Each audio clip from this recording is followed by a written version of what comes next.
সৃষ্টি হয়ে যাওয়ার পরে আল্লাহর মহব্বত পাওয়ার জন্য, আল্লাহর ভালোবাসা পাওয়ার জন্য যে সমস্ত লোকেরা আল্লাহ পাকের কোরআনের তিলাওয়াত, কোরআনের আলোচনা শোনার জন্য আসবে, তাদের কি লাভ হবে, কি লাভ হবে? আল্লাহ পাক রব্বুল আলামিন বলেন যাদাতুহুম ঈমানা, আমি আল্লাহ পাক রব্বুল আলামিন তাদের ঈমানকে বাড়িয়ে দেই। সুবহানাল্লাহ। আল্লাহ পাক রব্বুল আলামিন বলেন ওই মুমিনের অন্তরে যে ঈমান আছে সেই ঈমানের পাওয়ারকে আমি আল্লাহ পাক রব্বুল আলামিন বাড়িয়ে দেই, এমন বাড়িয়ে দেয় ওই বান্দা সেই মুমিন সর্ব অবস্থায় সর্বদাই আল্লাহর উপর ভরসা করে ওয়ালা রাব্বিহিম ইয়াতাওয়াক্কালুন। ওই বান্দা উঠতে বসতে চলতে ফিরতে সুখে দুঃখে সর্ব অবস্থায় একমাত্র আল্লাহর উপর ভরসা করে, ঠিক না বেঠিক?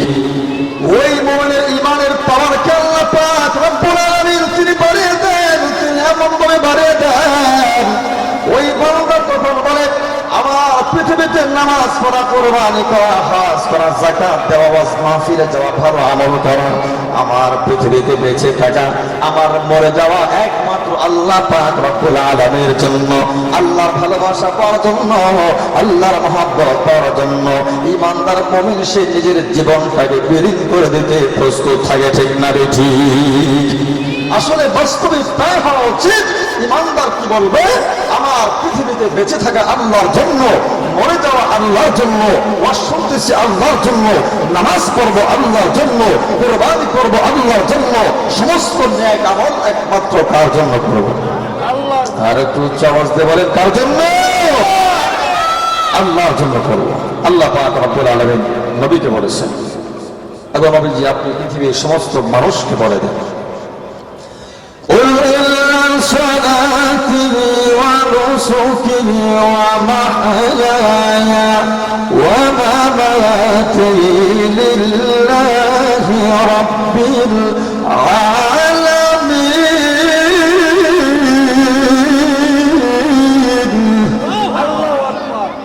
আল্লাহ রাব্বুল আলামিন বলেছেন আপনি তামাম পৃথিবীর সমস্ত মানুষকে জানিয়ে দেন, সমস্ত মানুষকে বলে দেন ইন্না সলাতি, নিশ্চয় রাসূল বলেন ইন্না সলাতি, নিশ্চয় আমার নামাজ, ওয়া নুসুকি আমার কুরবানি, ওয়া মাহইয়ায়া আমার বেঁচে থাকা, ওয়া মামাতি এবং আমার মরে যাওয়া একমাত্র আল্লাহ পাক রব্বুল আলামিনের জন্য, ঠিক না বেঠিক? ঈমানদার দুনিয়াতে বেঁচে থাকবে আল্লাহর জন্য, মরে যাবে আল্লাহর জন্য, ঠিক না বেঠিক? ওয়াজ শুনবে আল্লাহর জন্য, আল্লাহর ভালোবাসা পাওয়ার জন্য, আল্লাহর মহব্বত পাওয়ার জন্য। ওই বান্দা যেখানে আল্লাহ পাকের কথা হবে, আল্লাহ পাকের কোরআনের কথা হবে, সেখানে একদিন নয়, 2 দিন নয়, যদি 3 দিনও হয়, অর্ধেক রাত্র নয়, যদি সারা রাত্র হয়, ওই বান্দা সেখানেই বসে থাকবে, ঠিক না বেঠিক? আজ এই সমস্ত লোকেরা ওয়াজ মাহফিলে চলে আসবে না, বিনা উজরে আনাচে খানাচে সময় নষ্ট করবে, তাদের ঈমানের ভিতরে ভেজাল আছে, তাদের ঈমানের ভিতরে ভেজাল আছে। শুধু তাই না, যে সমস্ত লোকেরা বিনা উজরে ওয়াজ মাহফিলে আসবে না, যেখানে আল্লাহর পরিচয় দেওয়া হয় সেখানে আসবে না, ওই সমস্ত লোকেরা আজকের মাহফিলটার জন্য তারা আফসোস করবে, ঠিক না বেঠিক? আফসোস করতে হবে, কিন্তু দুনিয়া মুখে বুঝবে না, দুনিয়া মুখে আফসোস করবে না, কিন্তু পরকালে আফসোস করবে। কেন আফসোস করবে? কখন আফসোস করবে? তখনই আফসোস করবে যেদিন দুনিয়ার বিবি বাচ্চার পেছনে পড়িয়া, দুনিয়ার ব্যবসার পেছনে পড়িয়া, দুনিয়ার পেছনে পড়িয়া, দুনিয়ার দোকায় পড়িয়া ওয়াজ মাহফিলে আসে নাই, মাওলা পাকের পরিচয় যেখানে হয়েছে সেখানে যাই না, ওই সমস্ত লোকেরা তারা আফসোস করবে। আর আফসোস করবে তখন কিয়ামতের ময়দানে, তখন আফসোস করবে যখন তার কিয়ামতের ময়দানে কঠিন মুসিবতের সময় তার সন্তান তাকে পরিচয় দিবে না, তার পিতামাতা পরিচয় দিবে না, তার সন্তান সন্ততি, তার স্ত্রী, তার দুনিয়ার বন্ধু বান্ধব তার কোনো পরিচয় দিবে না, পরিচয় দিবে না। শুধু পরিচয় দিবে না এরকম নয়, এরকম নয়, প্রত্যেকটা মানুষ সেই দিন একজন আরেকজনের থেকে পলায়ন করবে। আল্লাহ পাক রব্বুল আলামিন বলেন ইয়াউমা ইয়াফিরু أخيه وأمه وأبيه وصاحبته وبنيه কিয়ামতের ময়দানে কঠিন মুসিবতের সময় যেদিন ভাই ভাইকে দেখে পলায়ন করবে, পিতামাতা সন্তানকে দেখে পলায়ন করবে, পিতামাতা সন্তানকে দেখে পলায়ন করবে, সন্তান ও পিতামাতাকে দেখে পলায়ন করবে, সেই দিন কেউ কারো কোনো পরিচয় দেবে না, কোনো পরিচয় দেবে না। কেন? যদি আজকে পরিচয় হয়ে যায়, আর যদি আমার সন্তান, আমার বাবা, আমার বন্ধু আমার কাছে নেকি চাই, তাহলে তাকে নেকি দেওয়া লাগবে। আর যদি আমার নেকি তাকে দিয়া দেয়, হতে পারে আমার জাহান্নামের আগুনে পড়তে হবে। এই জন্য কিয়ামতের ময়দানে কঠিন মুসিবতের সময় সন্তান পিতামাতার পরিচয় দেবে না, পিতামাতার সন্তানের পরিচয় দেবে না, বন্ধু বন্ধুর পরিচয় দেবে না। কেন পরিচয় দেবে না? তাকে নেকি দেওয়া লাগবে। আমি তাকে নেকি দিয়ে আমার শরীর হারাবো না, আমার জান্নাত হারাবো না। এই জন্য সেদিন প্রত্যেকটা মানুষ একজন আরেকজনকে দেখে পলায়ন করবে। যেদিন দুনিয়ার দুই বাচ্চা সন্তানাদি বন্ধু বান্ধব, দুনিয়া ধন সম্পদ বাড়ি গাড়ি বান্দার কোনো উপকারে আসবে না, তার কোনো লাভ করতে পারবে না। কোনো বন্ধু একজন আরেকজনকে একটা নেকি দিবে না। ওই দিন প্রত্যেকটা মানুষ তারা বুঝবে এবং আফসোস করবে। ঠিক না ঠিক?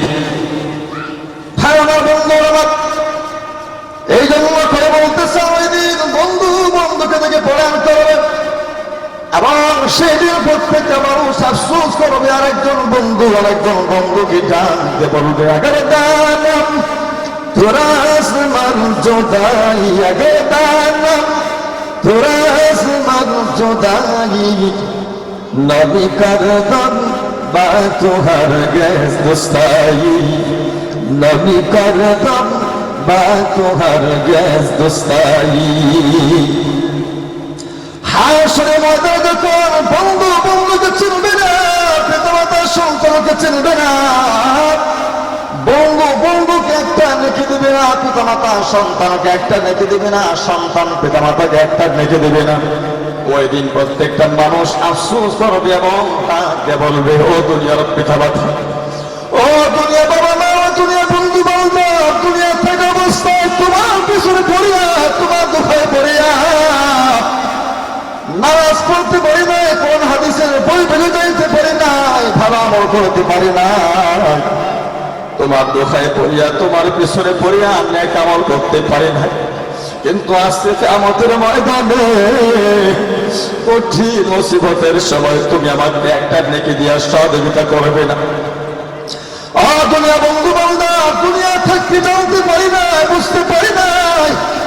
যদি দুনিয়া থাকতে বুঝতে পারতাম, জানতে পারতাম, তাহলে তোমাদের সাথে কোনো সম্পর্ক করতাম না, তোমাদের সাথে কোনো বন্ধুত্ব করতাম না, তোমার সাথে সম্পর্ক নষ্ট করে দিয়া মসজিদে চলে যাইতাম নামাজ আদায় করার জন্য। ঠিক না বেঠিক? দুনিয়া বন্ধু বান্ধব তোমার পিছনে না পড়িয়া তোমার সাথে সম্পর্ক নষ্ট করে দিয়ে ওয়াজ মাহফিলে চলে যাইতাম। ওই ওয়াজ মাহফিলে চলে যাওয়ার পরে একবার সুবহানাল্লাহ, আলহামদুলিল্লাহ, আল্লাহু আকবার বলতাম, আর আমার আমল নামায় আল্লাহ পাক রব্বুল আলামিন হাজার হাজার নেকি দান করে দিতে, আমার নেকি নিয়ে আমি আল্লাহর তৈরি জান্নাতে যাইতে পারতাম। ঠিক না বেঠিক? দুনিয়া বন্ধু বান্ধব, দুনিয়ার বাবা মা, দুনিয়াতে তো কষ্ট করেছো আমার জন্য, কেউ তো আজকে আমাকে একটা নেকি দিবে না, করতে পারবে না, বুঝতে পারে না, আমি বুঝতে পারি না। যদি বুঝতে পারতাম, তোমাদের সাথে সম্পর্ক নষ্ট করে দিয়া ভালো আমল করতাম, নেক আমল করতাম, আজকে একটা নেকির জন্য তোমার কাছে আসার কোনো প্রয়োজন ছিল না। ঠিক না বেঠিক? ওই দিন প্রত্যেকটা মানুষ আফসোস করবে, কিন্তু সেই আফসোস করলে কোনো কাজ হবে না, কোনো লাভ হবে না। কথা বলেন ঠিক কিনা? সেই দিন কোনো উপকার আসবে না, আফসোস করলে কোনো লাভ নাই, কোনো লাভ নাই। যদি আফসোসের বিষয় হয়ে থাকে, আজকে আফসোস করেন, আফসোস করে আওয়াজ মাহফিলে চলে আসুন, কোরআন হাদিসের বৈঠকে চলে আসুন, আসিয়া কোরআন হাদিসের কথাগুলো শুনুন, শুনে আমল করুন, আল্লাহু আকবার বলবেন, সুবহানাল্লাহ বলবেন। এই ভালো আমল নেক আমলগুলো করার কারণে আল্লাহ পাক রব্বুল আলামিন নেক দান করবেন, সওয়াব দিবেন। ওই সওয়াব নিয়ে আল্লাহ পাক রব্বুল আলামিনের জান্নাতে আমরা বসবাস করতে পারবো, ঠিক না ঠিক? এই জন্য বলতেছি ভাই, আজকের এই মাহফিলটা অনেক দামি একটা মাজলিস, জান্নাতের বাগান। এই মাহফিলটা হতে পারে আপনার জন্য, আমার জন্য জীবনের শেষ মাহফিল, ঠিক না ঠিক? এমনকি কারোর জন্য হতে পারে না। আমরা এখানে আসছি, এখান থেকে উঠে যেতে পারবো না, মালাকুল মউত আজরাইল সামনে দাঁড়িয়ে থাকে। যখন যার বোধ যেখানে চলে আসবে, সেখান থেকে আপনার জানটা সে অবস্থায় আপনার আমার জানটা কব্জ করে নিয়ে যাবে, ঠিক না ঠিক? আপনার আমার চিন্তার বিষয় হলো, আর না জানি আমার কোন অবস্থায় কখন মালাকুল মউত আজরাইল জানটা কব্জ করে নিয়ে যাবে। আমার রূহটা যদি মালাকুল মউত আজরাইল আলাইহিস সালাম শাস্ত্র থাকা অবস্থায়, টিভি সিনেমা দেখা অবস্থায়, অযথায় সময় নষ্ট করা অবস্থায় যদি আমার জানটা মালাকুল মউত আজরাইল কব্জ করে নেই, আমার জাহান্নাম ছাড়া উপায় নেই, কোনো উপায় নেই। আর যদি আপনার আমার জানটা, রূহটা মালাকুল মউত আজরাইল আলাইহিস সালাম আজকের মাহফিলটা কি, মাহফিল থেকে কোরআনের বৈঠক থেকে জান কব্জ করে নেই, আপনার আমার জীবন সার্থক হয়ে যাবে, ঠিক না ঠিক? আল্লাহ পাক রব্বুল আলামিন যে সমস্ত লোকেরা, প্রকৃত ঈমানদার মুমিনেরা আল্লাহর মহব্বত পাওয়ার জন্য, ভালোবাসা পাওয়ার জন্য আজকে মাহফিলে চলে আসবে, কোরআনের বৈঠকে চলে আসবে, আল্লাহ পাক রব্বুল আলামিন ওই সমস্ত লোকদেরকে রহমতপ্রাপ্ত বান্দা বানিয়ে তারপরে বাড়িতে নিয়ে যাবে। সুবহানাল্লাহ।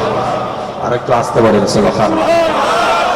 বাড়ি বাড়ি শুনলে ঝামেলা হবে, এত আসতে বলেন কেন? একটু জোরে সোরে আওয়াজ দিয়ে বলবেন। আস্তে আস্তে বললে তো ঘুমায় যায়, ঘুমাইছে। আবার আমার কাছে মনে হবে কবর জিয়ারত করতেছি, কারণ যখন কবর জিয়ারত করা হয়, কবর থেকে কোনো উত্তর আসে না, ঠিক না ঠিক? না আপনাদের এলাকায় আসেন, সালাম দিলে জবাব দেয়, শুনে আপনাকে ডাকে, ডাকাডাকি করে, শুনেন। এই যে মাহফিলটা হইতেছে, আপনার পিতা, আপনার দাদা, আপনার দাদি ডাকতেছে, ও সেইরা জাতিরা বুটিরা, তোমরা কোথায়? তোমরা ওয়াজ মাহফিল করো, ওয়াজ মাহফিল করো। সেই ওয়াজ মাহফিলের বিনিময় আল্লাহ তাআলা আমাদেরকে জান্নাত দান করে দিয়েছে। তোমরা বেশি বেশি ওয়াজ মাহফিল করো, আমাদের জন্য দোয়া আয়োজন করো, দোয়ার অনুষ্ঠান করো। তোমাদের দোয়ার বরকতে আল্লাহ পাক রব্বুল আলামিন আমাদেরকে শান্তির ব্যবস্থা করতেছেন। এই জন্য তোমরা বেশি বেশি ভালো আমল করবে, আমাদের জন্য দোয়া করবে, ওয়াজ মাহফিলের ব্যবস্থা করবে। আল্লাহ তাআলা আমাদেরকে নাজাত দান করে। এই জন্য প্রত্যেকটা প্রবাসী আপনাকে আমাকে ডাকতেছে, কিন্তু আমাকে ডাক শুনি, ডাক শুনতে পাই না। তাহলে যেটা বলতেছিলাম, আমি কথা বলতেছি, কিন্তু আপনারাও কথা না বলেন, হা নাকি উত্তর না দেন, তাহলে মনে করবো কবর জিয়ারত করতেছি আর কি। আসলে কি জিন্দা মানুষগুলি মারানো আমার জন্য সম্ভব? পৃথিবীর কারোর জন্য সম্ভব নাই। যত সম্ভব নয়, আমরা একটু জোরে সরে আওয়াজ দিয়ে বলবে আলহামদুলিল্লাহ। আবার মোটামুটি হয়েছে। তারপরেও নির্বাচনের সময় যে জুড়ে আর যে হারে চিল্লাম দেওয়া হয়েছে, 26 তারিখের আগে শুনছি 26 তারিখ নির্বাচন চলে গেছে। বাবারি বাবা, নিজের খায়া অমুক ভাই তমুক ভাই, অমুক ভাইয়ের চরিত্র ফুলের মতো পবিত্র, নামাজ পড়ে না, কত আছে না নাই, গাঁজা খাই 5 ওয়াক্ত আছে না না। এলাকায় না থাকতে পারে, আমাদের এলাকায় বহুত আছে, বিশেষ করে ঢাকা বেশি। বড় বড় কুটিপতি গাঁজা খাওয়া ছাড়া না এখনো, তারপরে তার চরিত্র বলি ফুলের মতো পবিত্র। আসলে ফুলের মতো পবিত্র নামাজ না পড়ে নাকি গোবরের টালের মতো, গোবরের টালের মতো। গোবর ছিলেন না? গোবর ছিলেন। আল্লাহ নামাজ নাই, রোজা নাই, ভালো আমল নাই, ভালো পথে চলে না, হক কথা বলে না, সর্ব অবস্থায় শুধু গুনার কাজে চলে, গাঁজা খায় 5 ওয়াক্ত, আর বলে চরিত্র বলি ফুলের মতো পবিত্র। নাউযুবিল্লাহ মিন যালিক। যেটা বলতেছিলাম, ওই সময় তো ঠিকই নিজের খায়া জীবনটা বের করে দিচ্ছি, মাথার গাম পায়ে ফেলে দিচ্ছি। কিন্তু আল্লাহ পাক রব্বুল আলামিন যদি কিয়ামতের ময়দানে প্রশ্ন করে, ও বান্দা, তোমাকে জবান কে দিয়েছিল? আমাদেরকে জবান কে দান করেছে? জবান আল্লাহ তাআলা আমাদেরকে দান করেছেন। আল্লাহ যদি প্রশ্ন করে কিয়ামতের ময়দানে, ও বান্দা, তোমাকে জবান দিলাম আমি, আর তুমি ধানের শীষ, নৌকা, লাঙ্গল, আনারস, ঘোড়া, দুনিয়ার মানুষের নির্বাচনের সময় জীবনটা দিয়া দিছ, একেবারে গলা ভেঙে ফেলাইছো, ফাটায় ফেলাইছো, আর আমি আল্লাহর প্রশংসাটা আস্তে আস্তে কেন করলাম? এই কঠিন প্রশ্নের জবাব দেওয়া সম্ভব হবে? কারো বাকি হবে? তাহলে আমরা আল্লাহর প্রশংসা কি আস্তে করবো না জোরে করবো? আমাদের এই জবানের মালিক কে? মাশাআল্লাহ, এবার হয়েছে। আল্লাহ সকলকে জোরে সরে ঈমানের শক্তি দান করুন, সকলে বলে আমিন। যেটা বলতেছিলাম, আজকে এই মাহফিলটা ঈমানি পরীক্ষা। কি পরীক্ষা? ইমানি পরীক্ষা, সকলে আসতে পারবে না, সকলে আসা সম্ভব হবে না। আল্লাহ যাদেরকে কবুল করবে, যাদেরকে তৌফিক দিবে, যাদেরকে আল্লাহ ভালোবাসবে, তারাই আসতে পারবে, ঠিক না ঠিক? এবং আসার পরে যারা কোরআন হাদিসের কথা শুনবে তাদের ঈমানকে আল্লাহ তাআলা বাড়িয়ে দেবে। শুধু তাই না, ওয়াইদা কুরিআল কুরআনু ফাসতামিউ লাহু ওয়া আনসিতু লাআল্লাকুম তুরহামুন। আল্লাহ বলেন, ও বান্দা, যখন কোরআনের তিলাওয়াত করা হয়, কোরআনের আলোচনা যখন করা হয়, সেই কোরআনের আলোচনাগুলো তোমরা একেবারে চুপ থেকে মনোযোগ সহকারে শ্রবণ করবে। আমি আল্লাহ তাআলা তোমাদেরকে রহমতপ্রাপ্ত বান্দা বানিয়ে দেব। সুবহানাল্লাহ। আল্লাহর রহমত যদি কোন বান্দার উপরে পড়ে, আর পৃথিবীর কোন জিনিস দরকার আছে? আমার মনে হয় আর কিছু জিনিসের দরকার থাকতে পারে না। আল্লাহর রহমত যদি একজন বান্দার উপরে পড়ে, ওই বান্দা যদি 80 বছর 100 বছর গুনাহ করে থাকে, আল্লাহর রহমত যদি বান্দার উপরে পড়ে, তার 80 বছর 100 বছরের ইতিপূর্বের সমস্ত গুনাহগুলো মাফ করে তাকে আল্লাহ তাআলা জান্নাতের মেহমান বানাইতে পারে কি পারে? তাহলে আল্লাহর রহমত দরকার আছে না নাই? আল্লাহর রহমত যদি আমরা পেতে চাই, তাহলে ওয়াজ মাহফিলে আসতে হবে কি হবে না? কোরআন হাদিসের কথা শুনতে হবে কি হবে না? যাদের দরকার আছে মনে করি আপনারা এখনো সময় আছে, চলে আসুন। পরে ওই পরজগতে মৃত্যুর পরে আফসোস করলে কোনো লাভ নাই। এই জন্য আমরা আজকে সকলে চলে আসবো, আসার পরে কোরআন হাদিসের কথা মনোযোগ সহকারে শ্রবণ করবো, একেবারে চুপ থাকবো। দুইটা শর্তের সাথে। وإذا قرئ القرآن فاستمعوا له وأنصتوا لعلكم ترحمون।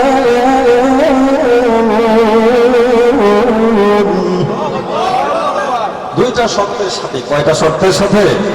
দুইটা শর্ত। একেবারে চুপ থাকতে হবে, মনোযোগ সহকারে কোরআন হাদিসের কথা শুনতে হবে।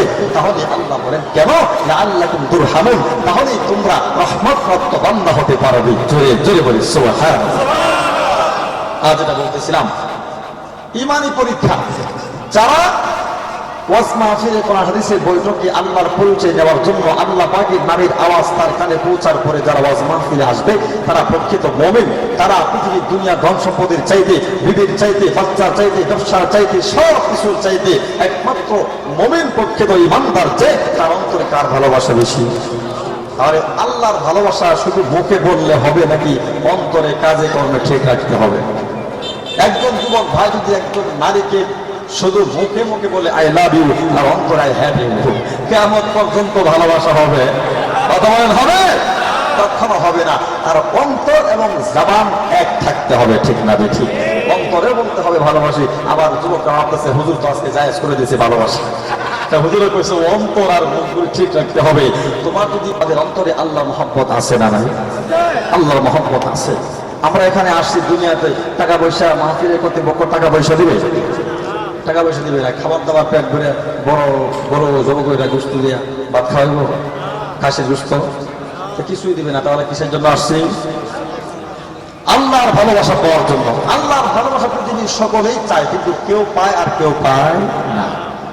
শুধু মুখে যারা বলে তারা পায় না, যারা মুখে এবং অন্তরে ঠিক রাখে তারাই আল্লাহর ভালোবাসা পায়, ঠিক না ঠিক? এই জন্য আল্লাহ তাআলা বলেন, والذين آمنوا أشد حبا لله। প্রকৃত ঈমানদার যারা, মুমিন যারা, তাদের অন্তরে তামাম পৃথিবীর সব কিছু চাইতে কার ভালোবাসা বেশি? আর জোরে বলেন, কার ভালোবাসা বেশি? আল্লাহর ভালোবাসা বেশি। এই যে আমরা বাস্তবে প্রমাণ করলাম, মুখেও বলি আল্লাহকে ভালোবাসি, বাস্তবে প্রমাণও করলাম আমরা আল্লাহর ভালোবাসা পাওয়ার জন্য নিজের স্ত্রী ছাড়লাম, বিছানা ছাড়লাম, ল্যাব ছাড়লাম, কম্বল গরম করা ছাড়লাম, ব্যবসা বাণিজ্য সব ছেড়ে দিলাম, দুনিয়ার সব কিছু ছেড়ে দিয়ে খোলা মাঠে এরকম ভাবে নিজ দেহ ঠান্ডা উঠতেছে, উপর দেহ কুয়াশা পড়তেছে, বাতাসও আসতেছে, এই কুয়াশার ভিতরে ঠান্ডার ভিতরে বসে আছি একমাত্র আল্লাহর ভালোবাসা পাওয়ার জন্য, ঠিক না ঠিক? আমরা বাস্তবে প্রমাণ করে দিয়েছি। আল্লাহ তাআলা আমাদের সকলকে আল্লাহর ভালোবাসা, আল্লাহর মহব্বত অর্জন করার তৌফিক দান করে, সকলে বলি আমিন। তাহলে আল্লাহর ভালোবাসা পেতে হলে কোরআন হাদিসের বৈঠকে আসতে হবে কি হবে না? আসতে হবে। যারা আমরা আসছি তারাই প্রমাণ করে দিলাম। যদি আল্লাহর মহব্বত পাওয়া যায় তাহলে ওই বান্দা দুনিয়া এবং আখিরাতে কামিয়াব হয়ে যাবে। এই জন্য বাইরে যে সমস্ত লোকেরা এখন আছেন মেহেরবানি করে আপনার ভিতরে চলে আসুন। ঢাকা থেকে অনেক বড় বক্তা আসতেছেন, আল্লাহ সাদিকুর রহমান আল্লাহ জারি সাহেব অনেক গুরুত্বপূর্ণ আলোচনা করেন, গুরুত্বপূর্ণ কথাবার্তা বলেন। এর আগে আমি কিছু ভাঙ্গাচোরা আলোচনা করতেছি, যদি আপনার তৌফিক দেন হ্যাঁ আরো কিছু কথা বলবো, আপনারা শুনবেন। থাকবেন না বাঁকবেন? থাকতে হবে। কারা কারা বাঁকবেন হাত উঠে দেখাইছে? আমাকে রায়কা যাইবেন দেখে দেখা মাশাআল্লাহ, আল্লাহ সকলকে বোঝার তৌফিক দান করে। সকলে বলে আমিন। এত সকালে ঘুমায় চলে চলবো, মেহমান দাওয়াত করে যদি মেজবান পিছনে দরজা দেওয়া চলে যা, সম্মান হবে না, বেইজ্জতি হবে। এরা উল্টা পাল্টা ভালোবাসা হবে। এক মহিলা বলছিল, ও স্বামী, কোরআন হাদিস না কিন্তু কথা বলতেছে, একটা ঘটনা আর কি। স্বামীকে ডাকতে বলতেছে, ও স্বামী, আপনার চাইতে আমার ভাইজানে বেশি আদর করে। কি করে? আদরগুলি ভাইজানে বেশি আদর করে। স্বামী কই কেমনে? ওই দিন যে বেড়াইবার নিয়ে গেছিল, আমার ভাইজানের সামনে যে দিছে, ভাইজান গেছেন পিছনে পিছনে, আমার ভালো না বাসলে মহাব্বত না করলে সামনে দিছে, আর তুমি তো সারা জীবন আমার পিছন দিয়ে তুমি সামনে সামনে গেছো। স্বামী বলতেছে, ব্যাগলি ঘরে ব্যাগলি ব্যাগ করবো যে আশা বসতে সমস্যা আছে না, ব্যাগ করে ঘরে ব্যাগ কর, ব্যাগলি ঘরে ব্যাগলি। তোর বাইজানে তোর সামনে দিয়া কুয়াশা বাঙ্গাইয়া তোর বাইজান গেছে শুকনা শুকনা, আর আমি সারা জীবন কুয়াশা বাঙ্গাইয়া সামনে দিয়ে যাই, তোরে গেছি শুকনা শুকনা, আর আজকে বলতেছ তোর বাইজানে বেশি আদর করে। কি বলেন? কেমন ভালোবাসা মনে করেন? মহাব্বতটা কেমন কুয়াশা বাঙ্গাইছে। আপনারা তো উল্টা পাল্টা ভালোবাসতেন না। হুজুর দাওয়াত করে আনছি, 3 বছর আগে আসছিলেন, গত বছর দাওয়াত ছিল, এই বছর আনছি, হুজুর মহাব্বত করে আনছি, শুধু কুয়াশাটা বাঙ্গাই দিবার লাগি নাকি তো শুনবার লাগি। থাকবেন তো ইনশাআল্লাহ? খারাপ লাগতেছে নাকি? অল্প কিছু আলোচনা করবো ইনশাআল্লাহ। এক কথায় আমরা এখানে এসেছি একমাত্র আল্লাহর ভালোবাসা পাওয়ার জন্য। কার ভালোবাসা পাওয়ার জন্য? আল্লাহর ভালোবাসা পাওয়ার জন্য। তা বলতেছিলাম, আল্লাহর ভালোবাসাটা শুধু মুখে বললেই হবে না, বাস্তবে আমল করতে হবে। কি হবে না? অন্তরে একটা, মুখে আর একটা, মুখে একটা অন্তরে একটা, বাস্তবে কোনো কাজে কর্মে তার ঠিক নাই, তাহলে সে ব্যক্তিকে প্রকৃত মুমিন হতে পারে। সে ব্যক্তিকে কিয়ামত পর্যন্ত চেষ্টা করলে আল্লাহ ভালোবাসা পাবে, কখনো পাবে না। তাহলে মুখে যা বলবো অন্তরে তা রাখবো এবং আমরা বাস্তবে তা আমল করবো। রাজি আছে না নাই? তাহলে আল্লাহর ভালোবাসার কথা শুধু মুখে বললে হবে না, বাস্তবে আমল করতে হবে। কি হবে না? এবার আসুন, আল্লাহর ভালোবাসা পাইতে হলে আল্লাহ পাকের ইবাদত, আল্লাহ পাকের গোলামি করা দরকার আছে না নাই? শুধু মুখে মুখে বললে কি হবে? হবে না। বাস্তবে আমল করতে হবে। কি হবে না? বাস্তবে আমল করতে হবে। এই জন্য আল্লাহ তাআলা পৃথিবীর সমস্ত মানুষকে বলেন, ও বান্দা, তোমরা যদি আমি আল্লাহ ভালোবাসা পেতে চাও, আমি আল্লাহ মহব্বত পেতে চাও, তাহলে আমি আল্লাহর গোলামি করো, আমি আল্লাহর ইবাদত করো। আল্লাহর গোলামির মাধ্যমে, আল্লাহর ইবাদতের মাধ্যমে, আল্লাহ তাআলার কথা, আল্লাহ তাআলার বিধিবিধান, আহকাম, হুকুমগুলো মানার মাধ্যমেই একমাত্র আল্লাহর ভালোবাসা পাওয়া যাবে। ঠিক না ঠিক? আর জোরে বলেন, ঠিক না ঠিক? এবার আপনাদের সম্মুখে আল্লাহ তাআলা 2টা বিধানের কথা আমি এখানে বলবো। কয়টা বিধান?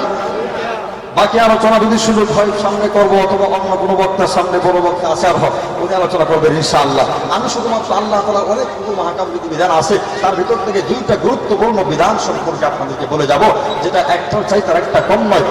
2টা বিধানকে আল্লাহ পাক রব্বুল আলামিন ফরজ করে দিয়েছে। কি করে দিয়েছে? ফরজ করে দিয়েছে। যেটা বলতেছিলাম, মূল পয়েন্ট ঠিক রাখবেন। আমরা কিসের জন্য আসছি?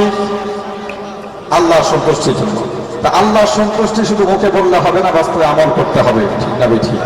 আর আমল না করলে আল্লাহ তাআলা ভালোবাসা মহব্বত পাওয়া যাবে কিয়ামত পর্যন্ত চেষ্টা করলে হবে না। এই জন্য বলতেছি, আল্লাহ ভালোবাসা পাওয়ার জন্য আল্লাহ বলে, ও বান্দা, যদি আমি আল্লাহর ভালোবাসা পেতে চাও, তাহলে আমি আল্লাহর কথা মেনে চলো, আমি আল্লাহর গোলামি করো, তাহলে একমাত্র আমি আল্লাহর ভালোবাসা পেয়ে যাবে। সুবহানাল্লাহ।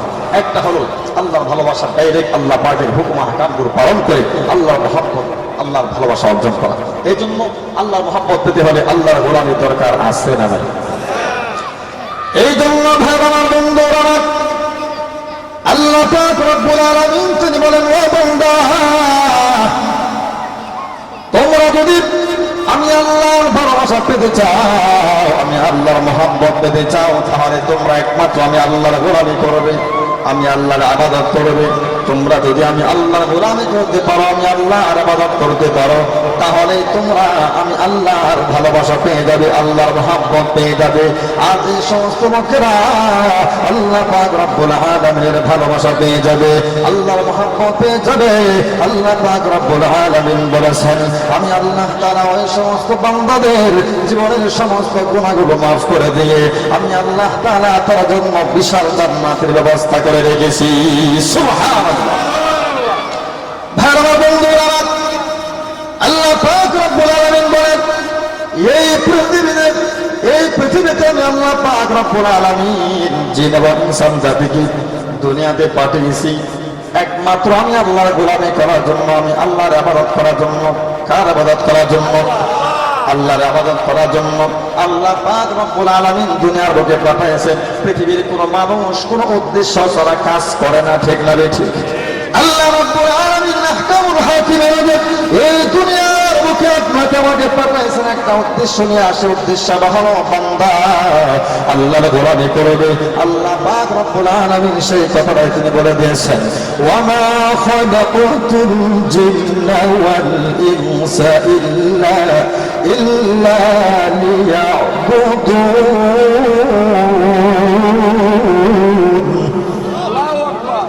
আল্লাহ রাব্বুল আলামিন আহকামুল হাকিমের তিনি ইরশাদ করেছেন পবিত্র কোরআন কারীমের মধ্যে বলেছেন আমি পৃথিবীতে জিন এবং ইনসানকে সৃষ্টি করেছি, দুনিয়াতে পাঠাইছি একমাত্র আমি আল্লাহর গোলামি করার জন্য, আমি আল্লাহর ইবাদত করার জন্য, আমি আল্লাহর দাসত্ব করার জন্য আমি আল্লাহ তাদেরকে দুনিয়াতে পাঠিয়েছি। যে সমস্ত লোকেরা আমি আল্লাহর গোলামি করবে, আমি আল্লাহর ইবাদত করতে পারবে, আমি আল্লাহ তাআলা তাদেরকে বিশাল জান্নাতের মেহমান বানিয়ে দেব। সুবহানাল্লাহ। এই জন্য আল্লাহর গোলামি করা দরকার আছে না নাই?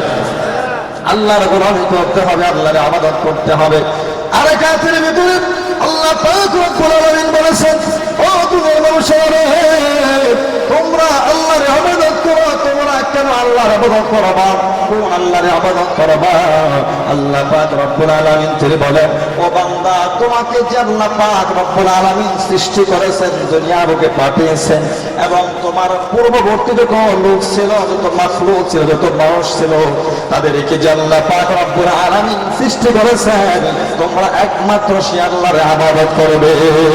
আল্লাহ রাব্বুল আলামিন তিনি তাম পৃথিবীর সমস্ত মানুষদেরকে ডাক দিয়ে বলে হে মানুষেরা তোমরা আমি আল্লাহর ইবাদত করো, আমি আল্লাহর গোলামি করো, আমি আল্লাহর গোলামি করতে হবে, গোলামি করো। কেননা আমি আল্লাহ পাক রব্বুল আলামিন তোমাদেরকে বানাইছি। আমাদেরকে কে বানাইছে? আরো জোরে বলেন কে বানাইছে? সবাই বলেন কে বানাইছে? আল্লাহ ছাড়া আরো কেউ আছে নাকি? আমাদেরকে খাজা বাবা বানাইছে নাকি? ল্যাংটা বাবা বানাইছে নাকি? দুনিয়ার কোন পীর সাহেব বানাইছে নাকি? না না না, কখনো হতে পারে না। একমাত্র কেবলমাত্র আপনাকে আমাকে তামাম পৃথিবীর সমস্ত মাখলুককে একমাত্র আল্লাহ পাক রব্বুল আলামিন সৃষ্টি করেছেন, ঠিক না বেঠি? এই জন্য আল্লাহ পাক রব্বুল আলামিন তিনি বলেন ইয়া আইয়ুহান নাস উবুদু রাব্বাকুমুল্লাযী খালাকাকুম ওয়াল্লাযীনা মিন ক্বাবলিকুম লাআল্লাকুম তাত্তাকুন। আল্লাহ রাব্বুল আলামিন আহকামুল হাকিমের তিনি তামাম পৃথিবীর সমস্ত মানুষদেরকে ডাক দিয়ে বলেছেন ইয়া আইয়ুহান নাস উবুদু, হ্যাঁ পৃথিবীর মানুষেরা, কাফের বেঈমান মুশরিক সমস্ত মানুষদেরকে আল্লাহ পাক রব্বুল আলামিন তিনি ডাক দিয়ে বলেছেন ও মানব জাতিরা আমি আল্লাহ পাক রব্বুল আলামিন তোমাদেরকে বানাইছি একমাত্র আমি আল্লাহর গোলামি করার জন্য। যেহেতু আমি আল্লাহ তোমাদেরকে বানাইছি, এই জন্য তোমরা আমি আল্লাহর গোলামি করবে। আমরা গোলামি কার করব? আল্লাহর গোলামি করতে হবে, আল্লাহর ইবাদত করতে হবে। আর আয়াতের মধ্যে আল্লাহ পাক রব্বুল আলামিন তিনি বলেন ও বান্দা জিন এবং ইনসান জাতিরা তোমরা যদি আমি আল্লাহর গোলামি করতে না পারো, আমি আল্লাহর দাসত্ব করতে না পারো, তাহলে তোমরা আমি আল্লাহ তাআলার আসমান এবং জমিন থেকে আমি আল্লাহর রাজত্ব থেকে তোমরা পালিয়ে যাও। কি বলেন? পালিয়ে যাওয়া জায়গা আছে? আসমানের উপরে কে? আসমানের নিচে কে? জমিনের উপরে? জমিনের নিচে কে? সব সময় সর্বদাই সব জায়গায় কে থাকেন? فأينما تولوا فثم وجه الله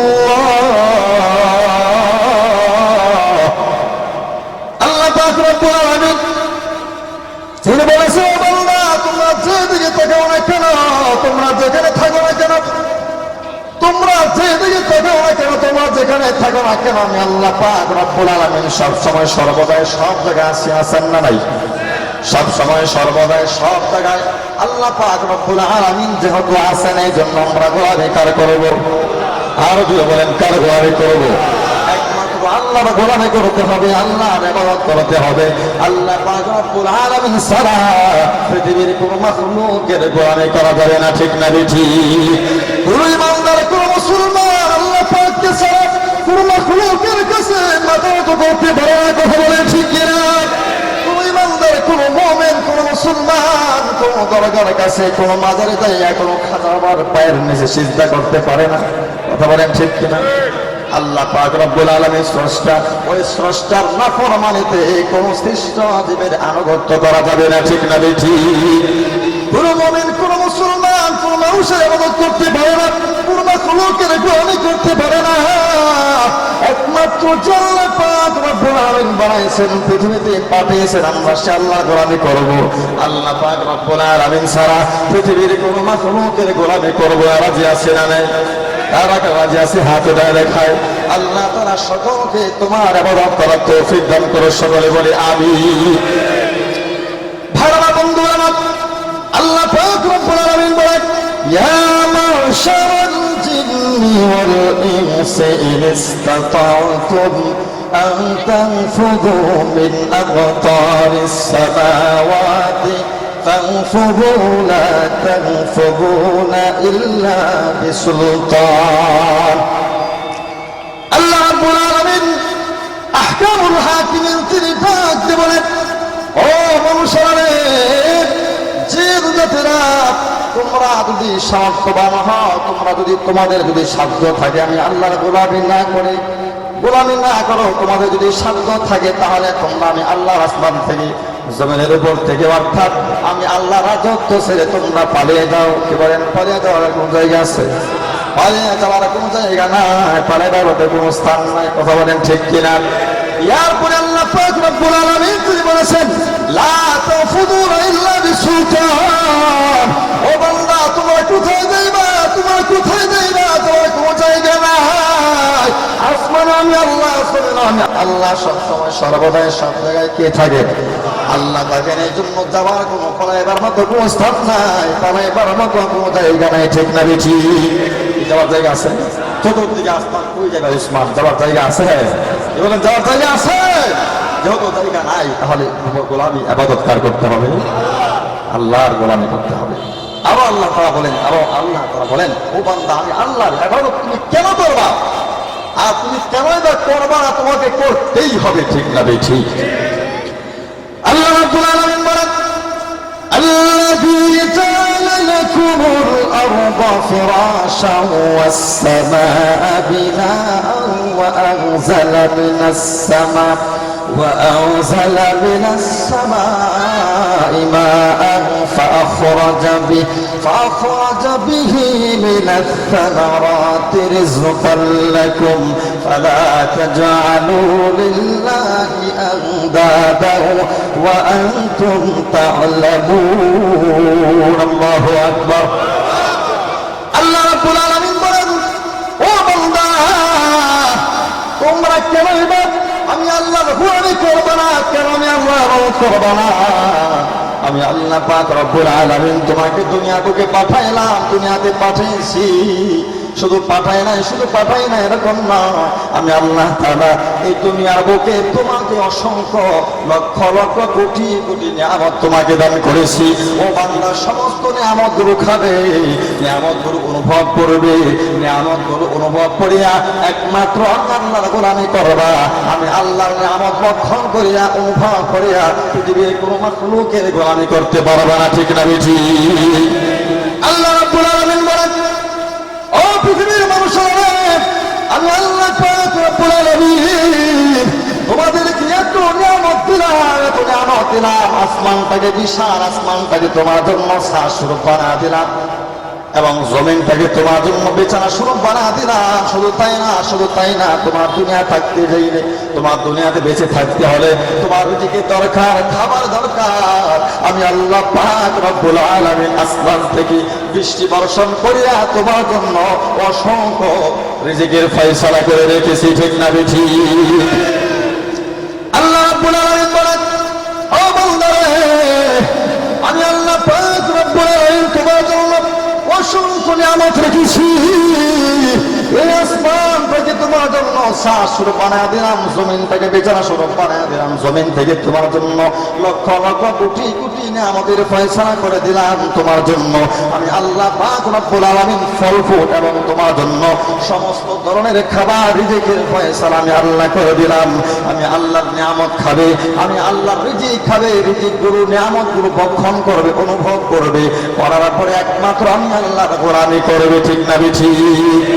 এই পৃথিবীর কোন মানুষ যদি আসমানের নিচে থাকে, জমিনের উপর থাকিয়া আল্লাহর সমস্ত নিয়ামত গুলো ভক্ষণ করিয়া, সমস্ত নিয়ামত গুলো উপভোগ করিয়া, বান্দা যদি আল্লাহর সাথে নাফরমানি করে, আল্লাহর গোলামি না করে, আল্লাহর নিয়ামত খেয়ে আল্লাহর ইবাদত বান্দা যদি করতে না পারে, আল্লাহ পাক রব্বুল আলামিন বান্দার প্রতি বেজার হয়ে যায়, ঠিক না বেঠি? তার কারণটা কি? আল্লাহ পাক রব্বুল আলামিন তিনি বলেন, ও বান্দা, আমি আল্লাহ পাক রব্বুল আলামিন তোমাকে এত মহব্বত করে বানাইলাম। শুধু তাই না, শুধু তাই না, আমি আল্লাহ পাক রব্বুল আলামিন তোমাকে এই দুনিয়াতে অসংখ্য নিয়ামত দান করলাম। আমি রব্বুল আলামিন তোমার জন্য কোটি কোটি রিজিকের ফয়সালা করলাম। ওই সমস্ত নিয়ামতগুলো খাবে আর আমি আল্লাহর গোলামি করবে। আল্লাহ বলেন, ও বান্দা, নিয়ামতগুলো খাইলা, বাতাস ভোগ করলা, আগুন ভোগ করলা, ভাত খাইলা, ফল ফুড খাইলা, সবকিছু আমি আল্লাহর খাইলা, কিন্তু আমি আল্লাহর সাথে নাফরমানি করলা। এই জন্য আমি আল্লাহ পাক রব্বুল আলামিন সইতে না পারিয়া তোমার প্রতি বেজার হয়ে যায়, ঠিক না বেঠি? ভাড়া বন্ধুরা আমার, আল্লাহ পাক রব্বুল আলামিন তিনি বলেন, ও বান্দারে, আমি আল্লাহর রিজিক খায়া, আমি আল্লাহর নিয়ামত ভক্ষণ করিয়া, নিয়ামত অনুভব করিয়া, ফালা তাজআলু লিল্লাহি আনদাদা, পৃথিবীর কোন মানুষকে আমি আল্লাহর সাথে শরীক করবা না, পৃথিবীর কোন মাখলুকের গোলামি করবা না। আমি আল্লাহ তোমাকে বানাইলাম, জবান দিলাম, আমি আল্লাহ তোমাকে হাত দিলাম, পা দিলাম, চক্ষু দিলাম, তোমাকে চলাফেরার শক্তি সামর্থ্য দিলাম, তোমাকে রিজিক দান করলাম, এবং তোমাকে সমস্ত সমস্যার সমাধান আমি আল্লাহ পাক রব্বুল আলামিন তোমাকে করে দিলাম, ঠিক না বেঠি?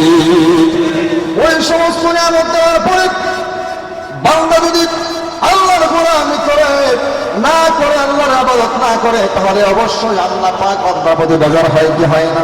বেজার হয়ে যায়। আমরা সাধারণত জানি, সন্তান পালন করলাম, সন্তানকে খাওয়াইলাম, পড়াইলাম, ওই সন্তান যদি বাবা মার কথা না মানে, অবশ্যই তাহলে সন্তানের প্রতি পিতামাতা বেজার হয় কি হয় না? বেজার হয়, এবং বরং সবাই, ও সন্তান, আমার বাড়ি থেকে, আমার বাউন্ডারি থেকে পালিয়ে যায়, ঠিক না বেঠি? বলে কি বলে না? আমার বাউন্ডারি ছেড়ে পালিয়ে যাও, পালিয়ে যাও, আমার সমস্ত কিছু তুমি ভোগ করবে, আমার সাথে বেয়াদবি করবে, আমার সাথে তুমি খারাপ আচরণ করবে, আমার বাড়িতে তোমার কোনো জায়গা নেই, ঠিক না বেঠি? তদ্রূপ ভাবে আল্লাহ পাক রব্বুল আলামিন যে বলেছেন, ও বান্দা, তোমরা বের হয়ে যাও, আমার রাজত্ব থেকে বের হয়ে যাও। কেন? বান্দা আল্লাহর রিজিক খাবে আর আল্লাহর সাথে নাফরমানি করবে, সেটা কখনো মওলা পাক রব্বুল আলামিন সহ্য করতে পারে না। কথা বলে ঠিক কিনা? আমরা একটা কথা সাধারণত বুঝে থাকি, নুন খাবো যার, গুণ গাবো আল্লাহর নিয়ামত খাইবা, আর আল্লাহর আসমানের নিচে জমির উপরে থাকবা, আল্লাহর দেওয়া দান খাইবা, রিজিক খাইবা, ফল ফুল খাইবা, আর আল্লাহর সাথে নাফরমানি করবা, আবার জান্নাতে আশা করবা, কখনো হতে পারে? বিয়া না করে সন্তান চাওয়া যেরকম বোকামি, আল্লাহর হুকুম পালন না করে জান্নাতে যাওয়া, জান্নাত চাওয়া তার চাইতে আরো বেশি বোকামি। কথা বলে ঠিক কি? এই জন্য ভাইরা, বন্ধুরা আমার, আল্লাহর ভালোবাসা পেতে হলে, আল্লাহ পাকের মহব্বত পেতে হলে, আল্লাহর ইবাদত, পাঁচ ওয়াক্ত নামাজ, হজ, রোজা, যাকাত আদায় করা দরকার আছে না নাই? ভাইরা, বন্ধুরা আমার, কোন ব্যক্তি যদি আল্লাহর হুকুম, পাঁচ ওয়াক্ত নামাজ আদায় করে, আল্লাহর ইবাদত পালন করে, পাঁচ ওয়াক্ত নামাজ আদায় করে, আল্লাহ পাক রব্বুল আলামিন বলেছেন আমি আল্লাহ তাআলা ওই সমস্ত বান্দাদের জীবনের সমস্ত গুনাহগুলো মাফ করে দিব। শুধু তাই না, কোন বান্দা যদি আমি আল্লাহর গোলামি করতে পারে, পাঁচ ওয়াক্ত নামাজ আদায় করতে পারে, আমি আল্লাহ পাক রব্বুল আলামিন ওই বান্দার আমলনামায় 50 ওয়াক্ত নামাজের সওয়াব দান করব।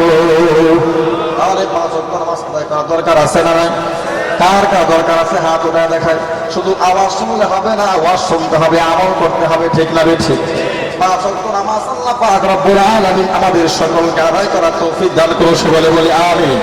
আর জোরে বলি আমিন। ভাইরা বন্ধুরা, শুধু তাই না, শুধু তাই না, আল্লাহ পাক রব্বুল আলামিন তিনি বলেন বান্দা যদি আমি আল্লাহর গোলামি করতে পারে, আমি আল্লাহ পাক রব্বুল আলামিন ওই বান্দার জীবনের সমস্ত গুনাহগুলো মাফ করে দিয়া আমি আল্লাহ তাআলা জান্নাতের মেহমান তাকে বানায়া দিব। জোরে জোরে বলি সুবহানাল্লাহ। এক নাম্বার আল্লাহর ইবাদত করতে হবে, শুধু ইবাদত না, ওয়াকাদা রাব্বুকা আল্লা তা'বুদু ইল্লা ইয়াহু, একমাত্র শুধুমাত্র কেবলমাত্র কতগুলো তাকিদ আল্লাহ তাআলা দিয়েছেন, অবশ্যই একমাত্র আল্লাহর গোলামি করতে হবে। কার গোলামি করতে হবে? শুধুমাত্র আল্লাহর গোলামি। এই গোলামের ভিতরে, ইবাদতের ভিতরে শরীক করা যাবে, শরীক করা যাবে। একমাত্র আল্লাহর জন্য নামাজ, রোজা, হজ, জাকাত সমস্ত বিধানগুলো পালন করতে হবে, তাহলে আমরা আল্লাহর ভালোবাসা পাবো। এবার আসুন 2 নম্বরে আল্লাহ তাআলা কি বলেন এই আয়াতের ভিতরে।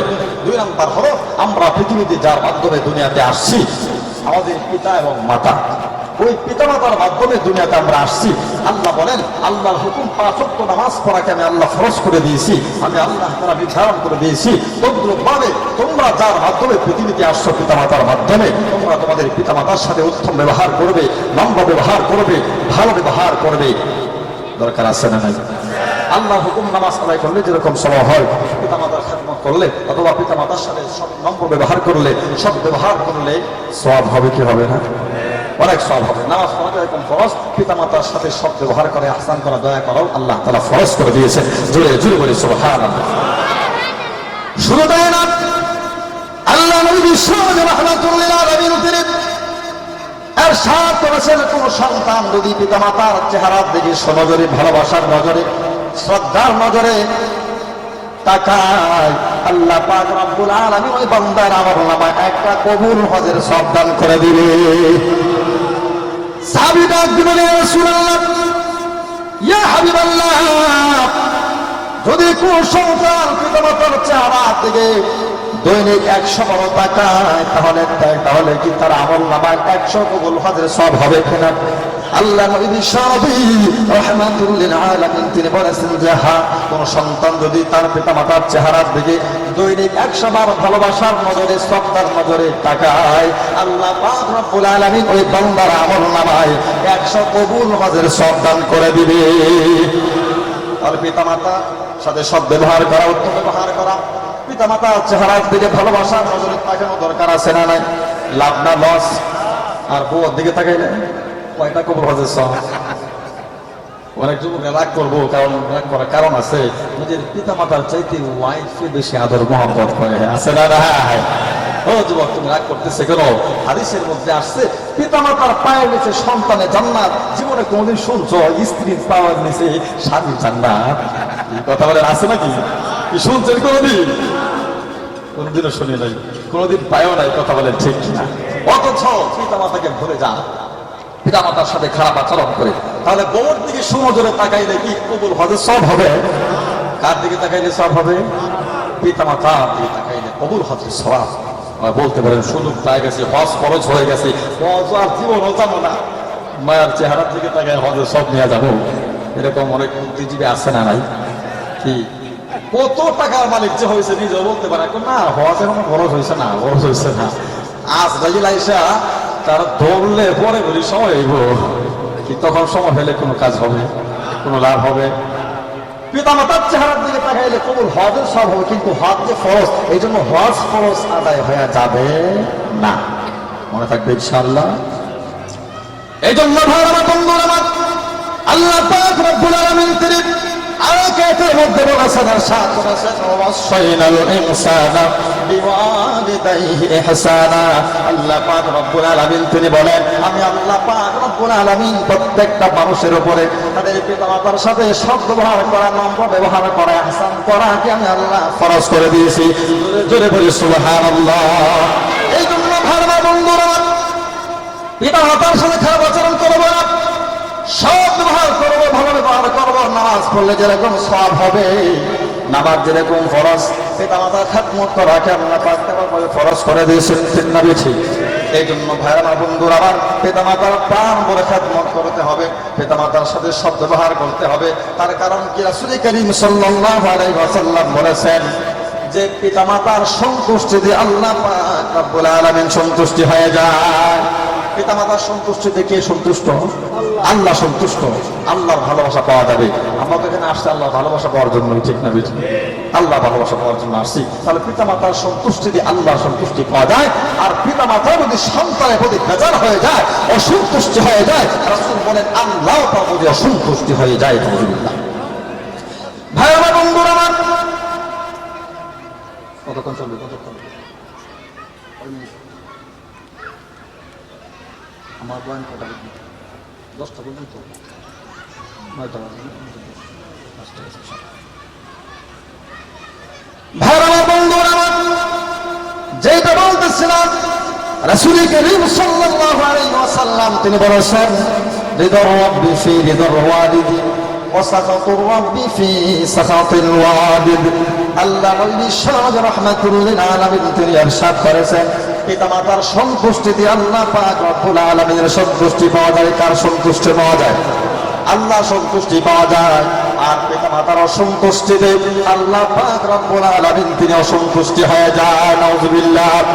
এই জন্য ভাইরা বন্ধুরা, পিতামাতার সাথে উত্তম ব্যবহার করতে হবে, নম্র ব্যবহার করতে হবে, পিতামাতার প্রাণ ভরে খেদমত করতে হবে। পিতামাতার প্রাণ ভরে খেদমত করিয়া আল্লাহ পাক রব্বুল আলামিনের সন্তুষ্টি ভালোবাসা অর্জন করতে হবে। রাজি আছি না নাই? রাজি আছি? হাত উঠে দেখে আল্লাহ সকলকে কবুল করে, সকলে বলে আমিন। ভাইরা বন্ধুরা আমার, আরেক হাদিসের মধ্যে রাসূল করিম সাল্লাল্লাহু আলাইহি ওয়াসাল্লাম তিনি ইরশাদ করেছেন, ইবনে মাজাহ শরীফের ভিতরে আসছে, হুমা জান্নাতুকা ওয়া নারুকা। পিতামাতা সন্তানের জন্য জান্নাত, আর পিতামাতা সন্তানের জন্য জাহান্নাম, ঠিক না বেঠিক? সন্তানের জন্য পিতামাতা জান্নাত, আর সন্তানের জন্য পিতামাতা জাহান্নাম। কেমনে? সাহাবী ডাক দিয়ে বলে, ইয়া রাসূলুল্লাহ, হাবিবাল্লাহ, সন্তানের জন্য পিতামাতা জান্নাত, আর সন্তানের জন্য পিতামাতা জাহান্নাম কেমনে? আল্লাহ নবী সাহাবী রাহমাতুল লিল আলামিন তিনি বলেছেন, ও উম্মত, যদি দুনিয়ার মধ্যে কোনো সন্তান, কোনো মানুষ আল্লাহর ইবাদত করার পরে পিতামাতার সন্তুষ্টি অর্জন করতে পারে, তাহলে ওই ব্যক্তির জন্য আল্লাহ পাক রব্বুল আলামিন 2টা জান্নাতের দরজা খুলে দিবে। জোরে জোরে বলি সুবহানাল্লাহ। পিতামাতা জীবনে 2জন পায় না, একজনকে পেয়েছি। একজনকে পাওয়ার পরে যদি একজনকে খেদমত করে, ভালোবাসা, তার সাথে উত্তম ব্যবহার করে তাকে খুশি করতে পারি, রাসূল করিম সাল্লাল্লাহু আলাইহি ওয়াসাল্লাম বলেছেন আল্লাহ পাক রব্বুল আলামিন ওই বান্দার জন্য একটা জান্নাতের দরজা খুলে দিবে। সুবহানাল্লাহ। আর আল্লাহ পাকের ইবাদত করার পরে, আল্লাহর হুকুম মানার পরে, নামাজ, রোজা, হজ, যাকাত সবগুলো পালন করার পরে বান্দা যদি পিতামাতাকে সন্তুষ্ট করতে না পারে, আবার সন্তুষ্ট করতে না পারে, পিতামাতার খেদমত না করিয়া, পিতামাতার সাথে ইহসান করিয়া, দয়া করিয়া যদি ভালোবাসা অর্জন করতে না পারে, রাসূল বলেন ওই ব্যক্তির জন্য আল্লাহ 2টা জান্নাতের দরজা খোলা হয়ে যাবে। নাউযুবিল্লাহ। জীবনে 2জন পাইলাম না, একজনকে পেয়েছি। একজনকে পাওয়ার পরে একজনকে কষ্ট দিলাম, দুঃখ দিলাম। রাসূল করিম সাল্লাল্লাহু আলাইহি ওয়াসাল্লাম তিনি বলেছেন ওই ব্যক্তির জন্য আল্লাহর তৈরি একটা জাহান্নামের দরজা খোলা হয়ে যাবে। নাউযুবিল্লাহ। এই জন্য রাসূল বলেছেন হুমা জান্নাতুকা ওয়া নারুকা। পিতামাতা সন্তানের জন্য জান্নাত, আর পিতামাতা সন্তানের জন্য জাহান্নাম। এর বাস্তব প্রমাণ হলো আল্লাহ নবী বিশ্ব রাহমাতুল লিল আলামিন তিনি একদিন জান্নাতুল বাকির ভিতরে তাকা দেখতেছেন, তাকা দেখলেন একটা কবরের ভিতরে জাহান্নামের আগুন দাউ দাউ করে জ্বলতেছে। নবীজি দু হাত উত্তোলন করিয়া তিনি মুনাজাত করে বললেন, ওগো রব্বুল আলামিন, ওগো আল্লাহ, তুমি আমার উম্মতের কবরের ভিতরে জাহান্নামের আগুন জ্বালাইতেছ, মেহেরবানি করিয়া তুমি আমার উম্মতকে মাফ করে দাও। এমন সময় আল্লাহ রাব্বুল আলামিন তিনি ডাক দিয়ে বললেন, ওগো নবীজি, এই কবরওয়ালা জন্য আমি আপনি বন্ধুর মোনাজাত কবুল করব না। আল্লাহর পরে যার মর্যাদা, বিশ্ব নবী রাহমাতুল লিল আলামিন, সমস্ত নবীদের নবী, ওই নবীজির মোনাজাত আল্লাহ পাক রব্বুল আলামিন কেন কবুল করবেন না? আল্লাহ নবী বিশ্ব নবী রাহমাতুল লিল আলামিন তিনি ডাক দিয়ে বললেন, ওগো রব্বুল আলামিন, ওগো দয়ার মালিক, তুমি কেন এই কবরওয়ালার জন্য আমি বন্ধুর মোনাজাত কবুল করব না? এমন অবস্থায় আল্লাহ পাক রব্বুল আলামিন তিনি ডাক দিয়ে বললেন, ওগো নবীজি, এই কবরওয়ালা যখন দুনিয়ার বুকে ছিল, পৃথিবীর বুকে ছিল, ওই কবরওয়ালা দুনিয়া থাকা অবস্থায় তার মার মনে যথেষ্ট পরিমাণ কষ্ট দিয়েছে, যথেষ্ট পরিমাণ আঘাত দিয়েছে। এই জন্য আপনি বন্ধুর মোনাজাত আমি আল্লাহ কবুল করব না। এই কবরওয়ালার পরে বিশ্ব নবী রাহমাতুল লিল আলামিন মোনাজাত ছেড়ে দিয়া কবরওয়ালার মাকে তালাশ করতে শুরু করলেন। কবরওয়ালার মাকে তালাশ করিয়া কোথায় পাওয়া যায়? ওই কবরওয়ালার মাকে তালাশ করে পাইলেন। পাওয়ার পরে নবীজি ডাকতে বললেন, ওগো মা, তোমার সন্তানটা জাহান্নামের আগুনে জ্বলে, তোমার সন্তানটা জাহান্নামের আগুনে পড়তেছে, তুমি কি তার খবর রাখনি? তুমি কি তার খবর জানোনি? নবীজি কথা বলার সাথে সাথে সে কবরওয়ালার মা চোখের পানিগুলো ছেড়ে দিয়া আল্লাহর দরবারে শুকরিয়া আদায় করলেন, আলহামদুলিল্লাহ। এমন সময় নবীজি ডাকতে বললেন, ও মহিলা, তোমার সন্তানটা জাহান্নামের আগুনে জ্বলতেছে, তোমার সন্তানটা জাহান্নামের আগুনে পড়তেছে, অথচ তুমি মা হইয়া কেন আল্লাহ দরবারে শুকরিয়া আদায় করলা? তুমি কেন আলহামদুলিল্লাহ বললা? এই কথা বলার পরে ওই কবরওয়ালার মা বিশ্ব নবী রাহমাতুল লিল আলামিনকে ডাকতে বলেছেন, ইয়া রাসূলুল্লাহ, হাবিবাল্লাহ, এই সন্তানটা যখন আমি মহিলার গর্ভে ছিল, আমি মহিলার গর্ভে থাকা অবস্থায় আমি মহিলা স্বামী সারা বিধবা হয়েছিলাম। আমি মহিলার সন্তানটার দিকে তাকাইয়া সন্তানটার প্রতি লক্ষ্য করি আমি মহিলা, দ্বিতীয় অন্য পুরুষ স্বামী গ্রহণ করি নাই। আমি যদি দ্বিতীয় অন্য পুরুষ স্বামী গ্রহণ করি, হয়তো বা সন্তানটার মনে কষ্ট যাবে, সন্তানটার মনে দুঃখ যাবে। এই জন্য আমি মহিলা দ্বিতীয় অন্য কোন স্বামী গ্রহণ করি নাই।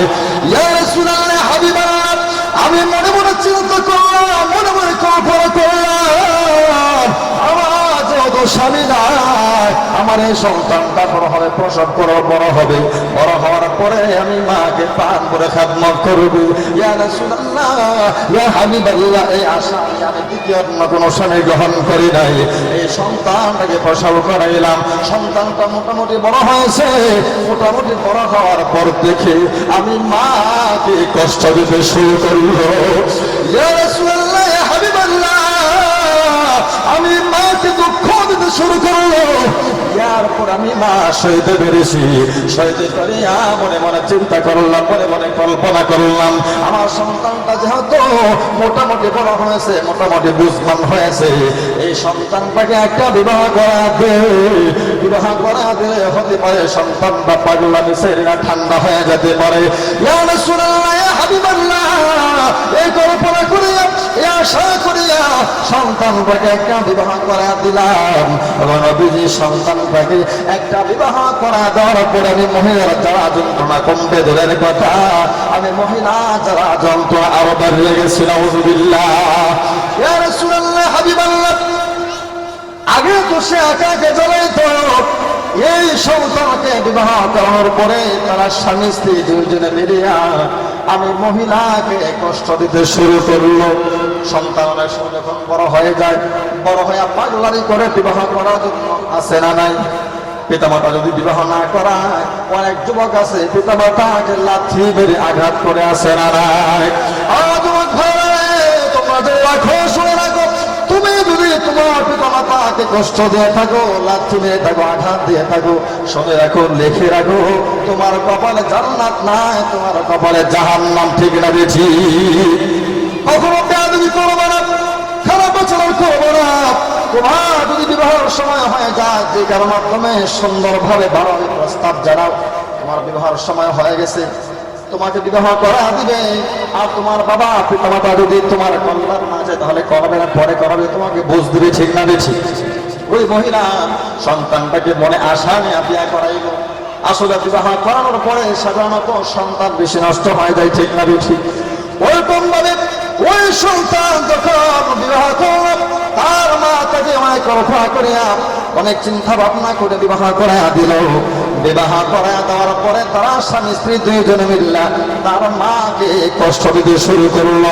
ওই মহিলাটা একদিন বলে, ইয়া রাসূলুল্লাহ, হাবিবাল্লাহ, আমি একদিন থেকে দেখলাম আমার সন্তান যেন কোথা থেকে বাড়িতে আসতে, হুজুর বাড়িতে আসতে দেরি হয়েছে। আমার এই সন্তানের স্ত্রী সন্তানের কানে কানে কি যেন বললো, দেখো হুজুর গো, কানে কানে বলতে দেরি হয়েছে। আমার এই সন্তানটা হাতে একটি লাঠি লইয়া আমি মার মাথার মধ্যে ঠাস করে বাড়ি মারিয়া হুজুর আমার মাথাটা ফাটাইয়া রক্ত বাহির করতে দেরি করে না। হুজুর তখন আমি আর সইতে পারি না, সইতে না পারে আল্লাহর কাছে সন্তানের জন্য বিচার চাইলাম। ওগো রব্বুল আলামিন, আল্লাহ, এত পুরা করিয়া সন্তানকে বিবাহ করাইলাম, এত আশা করিয়া সন্তানকে লালন পালন করে বড় করলাম, সন্তানটা আমি মাকে প্রাণ করে খেদমত করে দিই। ওগো রব্বুল আলামিন, ওগো আল্লাহ, এই সন্তানটা বলি রাখাইয়া সন্তানটা বলি রক্ষা করিয়া আমি মহিলা আমার প্রেমের আগুন প্রেমের জয়বার সব শেষ করে দিয়েছিলাম। ওগো রব্বুল আলামিন, সন্তান মা খেদমত না করিয়া শুধু কান থেকে জ্বালাইতেছে, বুঝবান হওয়ার পর থেকে আমি আমার মাকে জ্বালাইতেছে। শুধু তাই না, শুধু তাই না, বিবাহ করার পরে আমি মহিলার মাথাটা ফাটাইয়া ফেললো। ওগো রব্বুল আলামিন, এই সন্তানের বিচার তুমি আল্লাহ করবা। ইয়ার পরে কেমন জনম দুঃখের মা, কেমন দয়ার মা, তিনি আল্লাহর কাছে সন্তানের জন্য বিচার চাইল। ওগো রব্বুল আলামিন, সন্তানের বিচার করবা ঠিক, কিন্তু দুনিয়া বুঝে তুমি আমার সন্তানের বিচার করবা না। ওগো রব্বুল আলামিন, তুমি যদি সন্তানের বিচার দুনিয়ার বুঝে করো, আমি মা দেখলে সইতে পারবো না। ঠিক না বেঠি? সন্তান কষ্ট করবে, মা সইতে পারে না, বাবাও সইতে পারে না।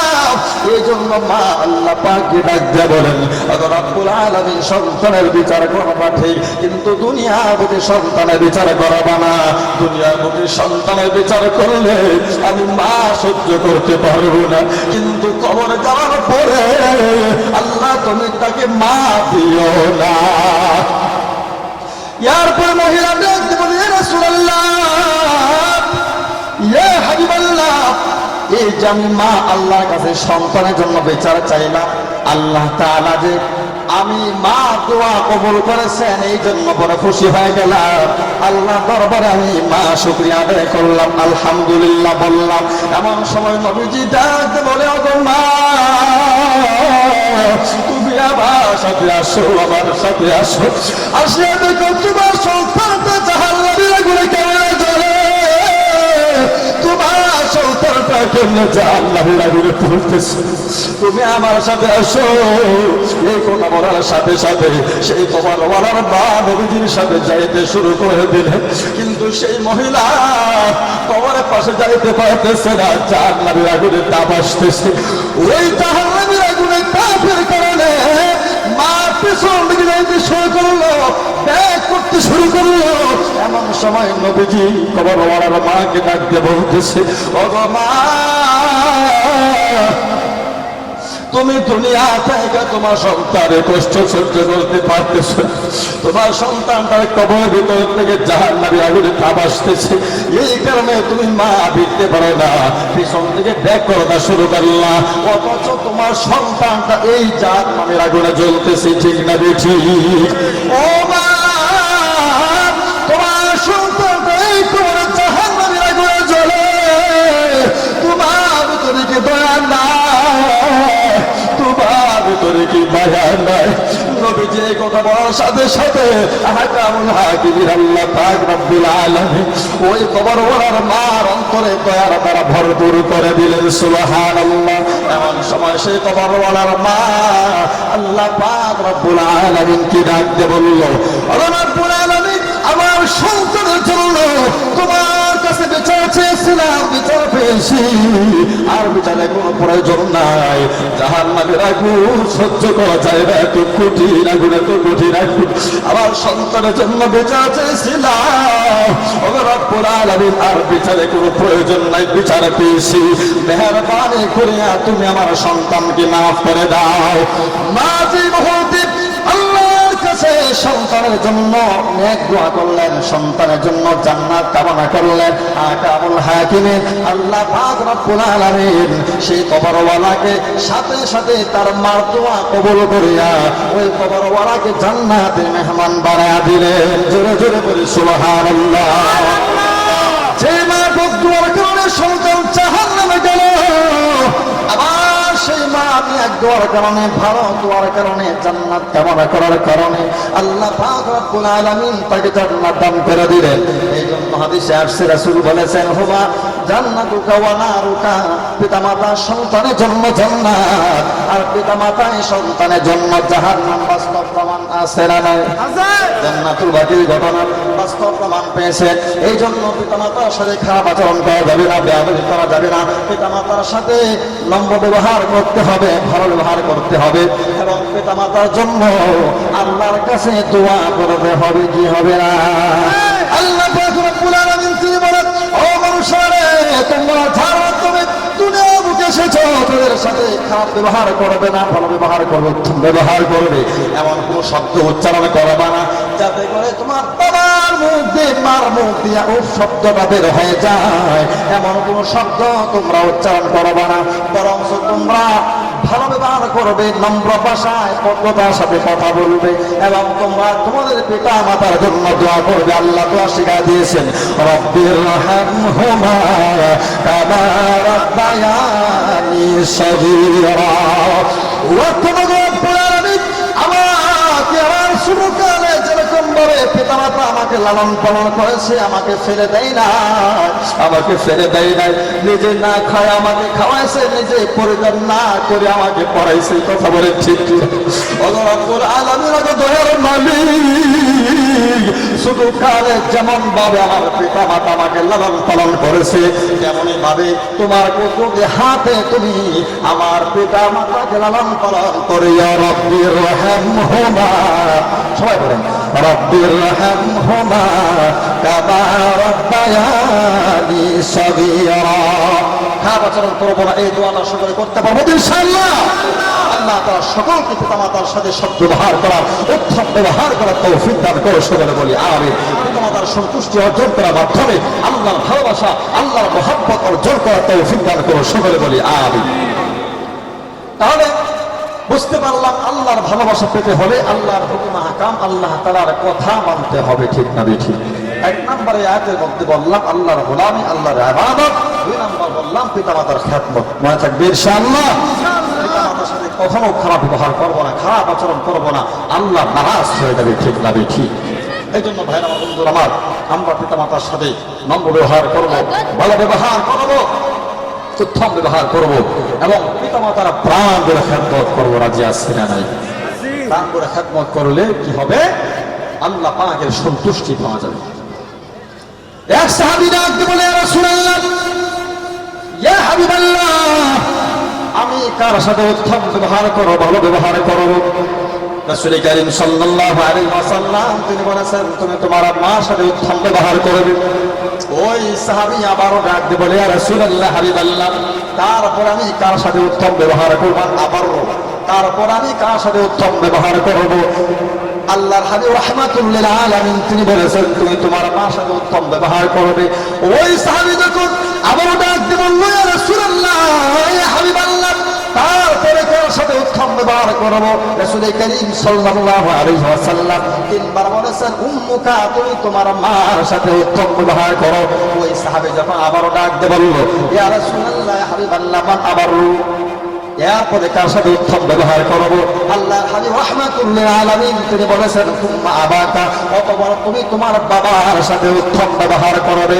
এই হাদিসের ভিতরে মার কথা তিনবার এসেছে আর বাবার কথা একবার এসেছে। তার কারণ আছে না নাই? কত বুঝতেছে?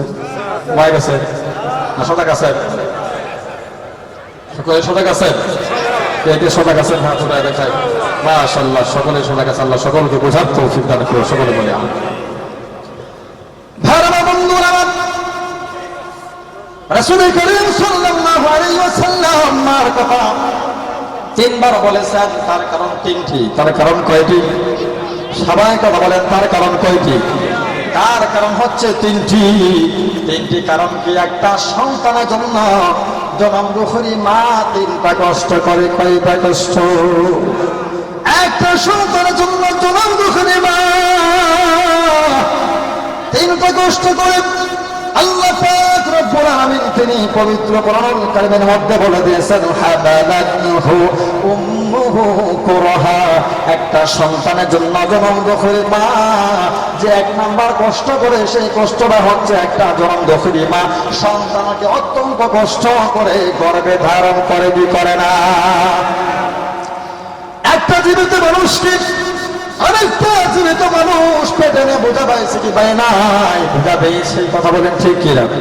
একটা জীবিত মানুষ যখন আর একটা জীবিত মানুষের পেটে আমরা ছিলাম, মার পেটে থাকা অবস্থায় জনম দুঃখী মাকে আমরা হাতে ধাক্কা বেরিয়েছি।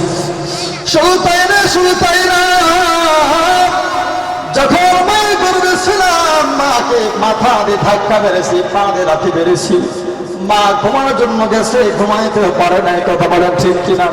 জনম দুঃখী মা খাওয়ার জন্য বসেছে, খাইতেও পারে না, ঘুমাইতেও পারে না, আরাম করতে পারে না, শান্তি মতো বসতেও পারে না, শুতে পারে না।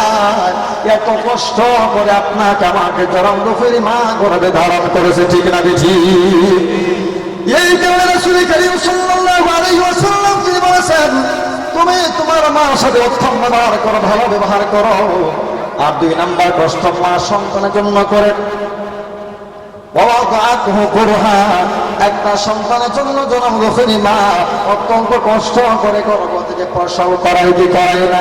একটা সন্তান যখন জনম দুঃখী মা প্রসব করায়, সন্তান যখন মার গর্ভ থেকে প্রসব হয়, ওই প্রসব হওয়ার সময় জনম দুঃখী মা ওরে কাছে বেহুশ হয়ে যায়, অচেতন হয়ে যায়। শুধু তাই না, জনম দুঃখী মা আশেপাশে মহিলাদেরকে ডাকতে বলে, ও মহিলারা, সন্তান পেটে নেওয়া সন্তান প্রসব করে তো চলতো না, তুমি আগে চলতাম জীবনের সন্তান পেটে নিতাম না।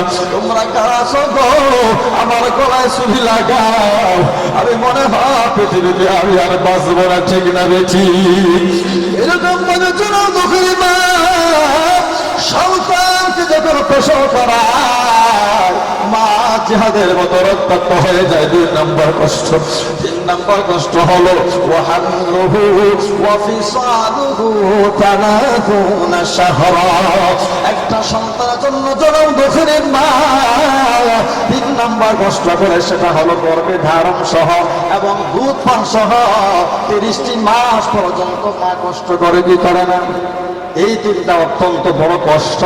এই জন্য রাসূল বলেন, ও মানুষেরা, তোমরা তোমাদের পিতা মাতার সাথে, তোমার মার সাথে উত্তম ব্যবহার করবে। আর পিতার কথা একবার কেন আসছে, যেহেতু পিতা মাতা গাম পায়ে ফেলিয়া আপনার জন্য আমার জন্য কাপড় চোপড়ের ব্যবস্থা করে, ভরণ পোষণের ব্যবস্থা করে, আহারের ব্যবস্থা করে, আল্লাহ পাক তার মাধ্যমে ব্যবস্থা করান, ঠিক না বেশি? তার মাধ্যমে ব্যবস্থা করান। এই জন্য তার সাথেও খারাপ আচরণ করা যাবে না। মায়ের সাথে যেরকম আচরণ করতে হবে, যেরকম ব্যবহার করতে হবে, ভাবে পিতার সাথেও সমান ব্যবহার করতে হবে। কেন? যদি পিতা মাতার দুইজন থেকে মা সন্তুষ্ট, বাবা সন্তুষ্ট, তাহলে জাহান্নাম, অথবা বাবা সন্তুষ্ট, মা ও সন্তুষ্ট, তাও জাহান্নাম, ঠিক না বেশি? এই জন্য দুজনের সাথে উত্তম ব্যবহার করতে হবে, ভালো ব্যবহার করতে হবে, নম্র ব্যবহার করতে হবে এবং তাদের প্রাণ ভরে খেদমত করতে হবে। রাজি আছেন? বেয়াদবি করা যাবে না, তাদের সাথে উত্তম ব্যবহার করতে হবে, প্রাণ ভরে খেদমত করতে হবে। ভালো বন্ধুরা, পিতামাতার সাথে খারাপ আচরণ করা যাবে না, বেয়াদবি করা যাবে না। বেয়াদবি করলে জান্নাত হারিয়ে যাব, জাহান্নাম অবতারিত হয়ে যাবে, ঠিক না বেশি? বেয়াদবি করা যাবে না। এটা রাসূল করিম সাল্লাল্লাহু আলাইহি ওয়াসাল্লাম তিনি শিক্ষা দিয়েছেন। রাসূল করিম সাল্লাল্লাহু আলাইহি ওয়াসাল্লাম তিনি মার সাথে কেমন ব্যবহার করতে হয় শিক্ষা দিলেন। আল্লাহর হাবিব রাহমাতুল লিল আলামিন একদিন মসজিদে নববীর ভিতরে বসা, এমন অবস্থায় রাসূল করিম সাল্লাল্লাহু আলাইহি ওয়াসাল্লাম সাহাবায়ে কেরামদেরকে নিয়ে কথাবার্তা বলতেছেন, আলোচনা করতেছেন। এমন অবস্থায় একজন মহিলা ওই মসজিদে নববীর ভিতরে ঢুকলেন। ঢোকার সাথে সাথে বিশ্ব নবী রাহমাতুল লিল আলামিন, সমস্ত নবীদের নবী, ওই নবীজি বসা থেকে উঠা দাঁড়ায় গেলেন। সুবহানাল্লাহ। আল্লাহ নবী বিশ্ব নবী রাহমাতুল লিল আলামিন তিনি ওনার চাদর মোবারকটা ওই মহিলার নিচে বিছায়া দিলেন। বিছায়া দেওয়ার পরে রাসূলের সাথে কথাবার্তা বললেন। কথাবার্তা বলার পরে মহিলা যখন চলে যায়, সাহাবায়ে কেরাম ডাকতে বলে, ইয়া রাসূলুল্লাহ, হাবিবাল্লাহ, আমরা জানি আসমানের নিচে, আসমানের উপরে, নিচে জমিনের উপরে আপনি নবীর চাইতে সম্মানী কোন মানুষ আর নাই। ইয়া রাসূলুল্লাহ, ইয়া হাবিবাল্লাহ, কিন্তু আমরা কি দেখলাম, আপনি বৃদ্ধা মহিলাকে দেখে কেন দাঁড়ায় গেলেন, দেখে কেন দাঁড়ায় গেলেন?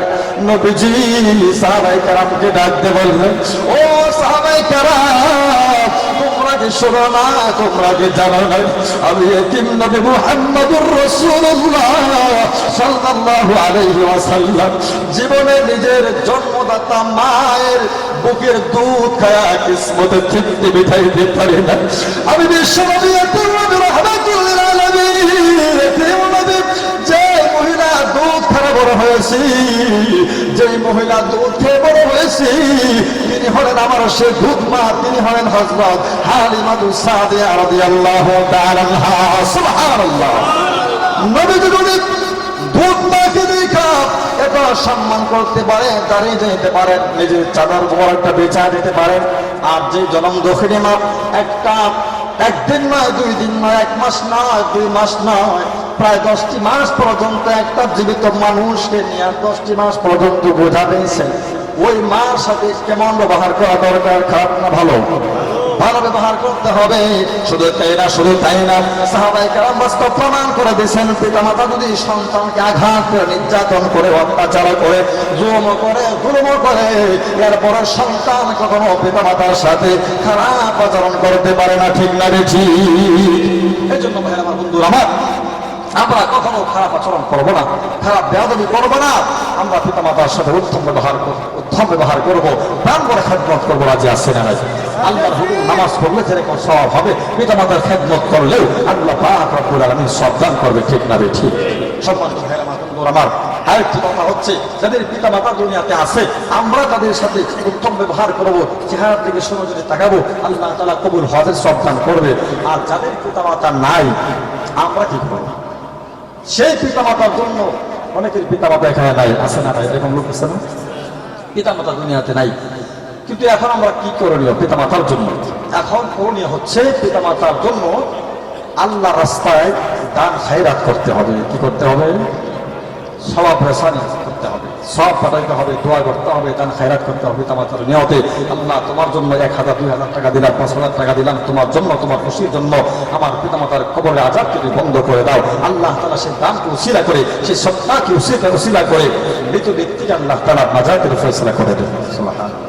তাহলে আমাদের পিতামাতা অনেকে এখানে নাই, আমরা পিতামাতার নাজাতের জন্য, মাগফিরাতের জন্য আমরা কি পারবো? এই ওয়াজ মাহফিল এখানে সুন্দর ব্যবস্থা করেছেন, দেখি কোনো খারাপ ব্যবস্থা করছে, কোনো গানের আয়োজন করছে, কোনো গুনাহের আয়োজন করছে?